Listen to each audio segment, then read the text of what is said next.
My name is Rati. I'm the Director of Product in our AI group, and today I'll be leading a panel with Yair and Nad from Lovable and Consensys. To give a bit of an introduction, Nad Chishtie is the founding designer at Lovable. Lovable is the fastest growing startup in Europe, and they're building a personal AI agent that helps everyone build an app that they want. Nad has worked in the tech space for over 20 years. He's worked in different roles in product, engineering, and design. And so today he's going to talk us through how AI has transformed their team and the product that they're building, what they're thinking about top of mind. And then Yair Gal has worked in the space of operations and transformations for over 20, 30 years or so, for many years and decades. And he's been leading the charge on the AI transformation at Consensys. Consensys is a leading Web3 platform that builds solutions for developers and end users. So I'm going to ask them both to join me as we talk about what we've launched today. They've been early users of our AI Insights product, and we're going to talk a little bit about how AI has been transforming their teams, how they work, and the product they're building. So please welcome Nad and Yair.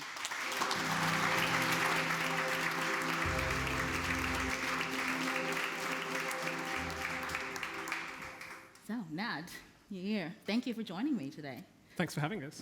I thought we would start something that's quite timely. Both of your teams were quite involved in the early birth, I would say, of Insights. You were there in the alpha stage helping us shape the product. I'd love to hear of real examples and tangible examples of how they've helped your teams. I'll start with you, Yair. Yeah, so it really fitted with what we felt like we needed, so our team is really excited about it. From my perspective, it gives me the high-level view of how we're doing, helps me ask the difficult questions at the level that I'm kind of looking at day to day, but then it has much more detailed, easy to drill down, operational things that are helping our teams basically answer the question, okay, is this working? If so, what next? Where do we add new content, because there are content gaps, where we introduce further automations because we can see that we can use that, and it really helps us drive this from an operational perspective. Yeah, Nat, I'd love to hear from your team's perspective as well. Yeah, I think actually what really surprised us is how useful the Topics Explorer is. So with the Topics Explorer, it feels like we can get qualitative level insights at quantitative scale, pretty much. And there's something that feels quite subtle, and we didn't really realize it until we used it for a while, where I think because you get this bird's eye view and it resolves to real conversations with real people, it actually completely de-anonymizes your view on your users and your customers.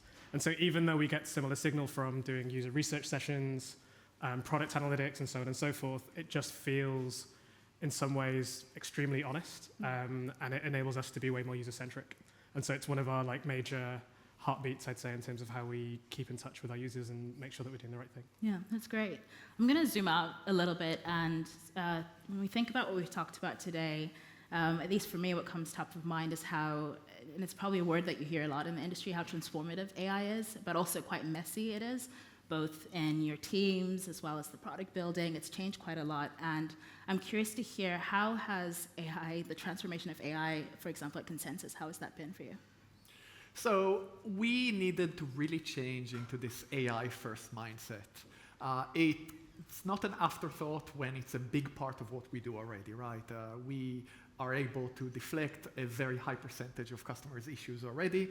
So we need to keep that in front of mind to make sure that we continue and improve that. So for example, we launch a new product, a new feature, a new service. How does that fit with your overall AI strategy? Not, let's do everything else that we do in order to get ready for it and kind of figure out how AI fits later. If you depend on it to serve your customers, you've got to really be focused on it with everything that we do. Yeah, and when you were leading this charge and with your team in the past 3 years, was there anything surprising in the transformation? Any new roles created? How's your team's been working? So it's a really interesting thing that you see teams going in two different directions. The first one is a whole bunch of people that are now focused on AI. Most of your best ideas about what to automate and how to automate are coming from people who are first line with customers, and they're saying, hey, I'm getting this repetitive thing. Why am I getting it? Can I actually have someone else do it automatically so I don't get this anymore, right? So a lot of AI focus, whether it's quality, whether it's writing content, whether it's modifying and testing the AI agents. So all of those are kind of new to us. And then this caused a whole bunch of high volume, low complexity issues to go away, right? And that leaves our human team with more time. They can go deeper on the product, so we have a lot more subject matter experts now because they can become better at the product. We have people that deal with the more delicate and sensitive stuff, and they have more time to do that because the high volume stuff is taken care of. Yeah, and I'm curious from your perspective, Nad, your teams have started almost at the pioneering edge of AI, and what have you seen being, I guess, transformative in the way that you're building, and what's top of mind for you and your team? So I think it was kind of said earlier, like Des mentioned at the end, that it's one of the most exciting times to build, I think, in general. But I think it's also one of the noisiest times. And so talking to users is noisy. The models are changing all the time, what you can do with it, et cetera. There's just so much. And the challenge for us has been just how do we find the signal? And what we kind of obsess about the most is we have two sort of problems that we try to solve.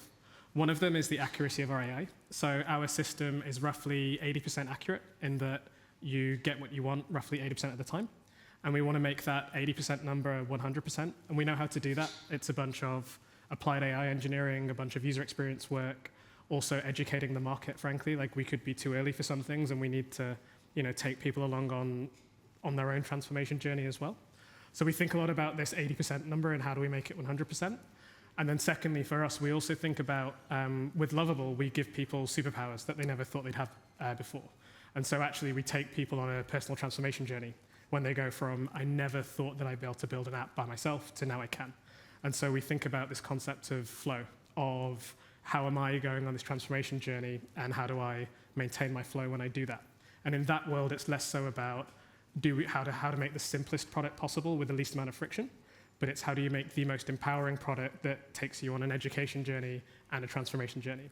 And so we think about this AI accuracy and how do we promote flow as our two major kind of North Stars. And I'm curious within teams. So, for example, Yair was talking about the changes that have happened, new roles coming up in the team. I'm curious, have you noticed a change within the type of people that you're bringing in your team?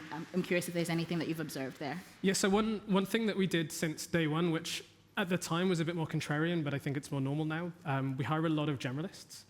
And so, I think specialists are great. And if you ask everyone in the team, what do you want to be truly world-class at, one of the best people out in the world at, doing this thing, everyone knows what this one thing is. But at the same time, specialisms can also inhibit you. People use specialisms as a way to, put a box around themselves and say, well, I'm going to do this, and then I'm going to almost have tunnel vision. And so we look for generalists who now, with AI, can effectively be teams of, one person, but they also know where they're going to go deep as a specialist. That's probably the major thing. Yeah. And I'm curious, hearing the generalist side of what you're looking for at Consensys, do you see that tension of generalist versus specialist with the change roles that you've seen? It's a difficult one to answer, and I guess there are a lot of specialists that we didn't need before for working with AI and AI optimization. It's a job description that I've never written before. And I think it gives some fantastic opportunity for many of our internal talents. They're so excited at getting involved with AI work. And so I think it's a whole new industry of skills and lots of interest from people to get into that field. So exciting times. Yeah. And one thing, before I move on to sort of start to think of looking ahead, I'm curious, thinking about the transformation you've gone and led in the past 3 years at Consensys, is there something with what you know now today that you would have recommended to your team and yourself to skip ahead? And so, something small could be, for example, today we've launched the CX metric, and some folks might be using CSAT. Do you say, just jump ahead to the future versus gradual? I'm curious if there's anything that pops up there for you. So I think anyone jumping on the AI bandwagon now is in a much better, easier state than trying to do it 12 months ago. I think some of the stuff that you showed here on stage was just not around, so I think it's much easier to get going. I keep telling our team to move fast but not stupid, right? And I think in the previous presentation they talked about being ambitious and being bold, and I think you need to kind of set your limits based on the risk to you. And I think that find where you have a relatively low risk and high value. We all like low-hanging fruit, right? Easy wins. So find what that is for you, go at it full blast, so you see the result, and then based on what you see being achieved, and that can be done with a very short time scale in AI. It's not an ERP rollout that takes you 3 years. You either decide it's fantastic and you double up, or you just adjust the way you work because you're not getting where you want to go. I'm curious, Nad, if there have been any observations looking through, you joined from zero to where Lovable is now. What would you change in your team almost working with AI? Anything that you would change in those parallels? I think, so internally we put a very high emphasis on clock speed. And so we challenge ourselves on this dimension of like, what's our individual clock speed and what's our team's clock speed? And how do we like constantly improve this? And it's almost like this algorithm that we're just running individually and as a team of like, how do we increase this clock speed? And so I think that's actually served us really, really well. And weirdly enough, when we've tried to be too visionary, when we've tried to sort of have this like grand vision of, here's what we think the world will be like in 2 years' time, 3 years' time, whatever, and then let's work backwards from it, we've had suboptimal results. And I would even extend this to when we've listened too much to the frontier model providers, where they've basically said like, oh, like AI is going this way, these things are on the horizon, so therefore you should be ready for them. For sure, we should be ready for them. But every single time that we've completely reduced our iteration cycles, done the smallest thing possible first, and learned, shipped something really small and then learned incrementally, we've come out really, really well. And so we had a couple of adventures, I'd say, where we almost tried to be too visionary. We had this future vision for things that would have been multi-years out, where with a time machine, I'd have probably just scratched that out. Yeah. It's funny saying learning to not look more than 2 years ahead, but I'm going to ask you about looking 2 years ahead, 2 to 5 years ahead. I'm curious, when you look ahead in the context of AI and customer experience, what are you hoping to see in the next 5 years in the context, for example, of Lovable, and thinking about your product, the customer that you're serving, and the experience there? Yeah, so I think two things are true with AI. So the first thing that's true is the models are getting faster and cheaper. And so if you pressure test that, you basically get to a point where artificial intelligence will be 100% real time. And so on the one hand, we have to be prepared for this 100% real-time intelligence and figure out what that means. And we're going to have to build entire products and services around this. Separately, agentic AI is getting way better at reasoning and getting way more powerful. But the problem is, in all of the research we've done, people get really frustrated when agents go off track. And so if you deploy an agent to do something, or you have an army of agents doing things, if it spends anywhere from minutes to hours to days on it, and it comes back with a subpar result, people are really frustrated. And so I think we're going to have to think about this kind of AI synchronicity problem, and we're going to have to build entire surfaces or entire products around them being 100% synchronous and 100% real-time versus asynchronous. And on the asynchronous side, I think we've got a bunch of observability challenges where you want to get enough of an idea of what the agents are thinking and how they're going, but not so much that you're also stuck in the weeds. And what's not clear to me is, do we need to build entire products around this?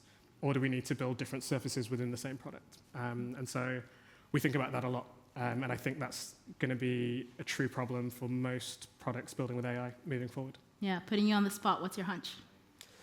Multimodal. So I think the right products will have a very low barrier to entry that mean that you can always get going very easily with something that is very synchronous. And I think that'll feed into an asynchronous system. And I think maybe a good metaphor is like communication in general. If you think about the different ways that you can communicate with somebody, there's everybody from a phone call through to snail mail, and you have different social expectations every single time. But because your expectations are met kind of appropriately on all these different mediums, that's okay. You can still solve the problem of communicating with that individual. And so I think we basically have this same communication challenge, but with AI. And so I think the winning products, the winning platforms, will enable you to be hyper-productive in the order of seconds and hyper-productive in the order of weeks as well. Yeah, that's interesting. What about you, Yair? What do you think about the future of AI and customer service? If you think 5 years from now, 5 years from now. I know. What do you hope for? I work in crypto and I work with AI. 5 years from now, I'll settle for 5 months. So first of all, a lot of it is about optimization. We know what works well, and we need to go full in to get the full benefit in it. A lot of the work that we do is around creating something which gives great answers to customers and in a safe way. And there's a lot of work that needs to be done to do that. What should be answered, what actually should just be routed to a human, or whatever other kind of safeguards you need to put in place. We put a lot of effort into that. We have it. We want to make it a lot more available to a lot more customers in many different ways, right? So the traditional, hey, I need help, click here to contact support, hi, I'm Fin, that's one way. What about using the same engine, the same brain, in-app, context-sensitive, we introduced a new feature, a customer clicks on this feature, there's a pop-up of, hey, I can help you with any question that you have about this topic, trained specifically for that stuff. So it's kind of getting more value for your investment, and we're investing now, but pushing it into more channels, making it more accessible for more customers will just be fantastic for us.